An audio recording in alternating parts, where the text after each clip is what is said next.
hadith. The hadith can be major or it can be minor. A minor impurity or a minor hadith is what? Is if you go to the toilet, you do number 1 or number 2, or you pass wind, you have to do wudu. Wudu is a hadith asghar. Okay?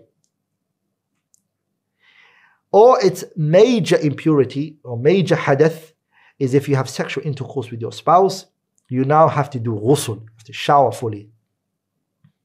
The ritual, shar'i method of showering. This is called hadith.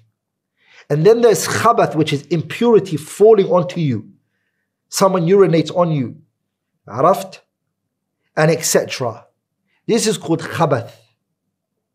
Okay? The khabath is ayn, which is mustaqdara. It's something you can see. It's impurity which is there.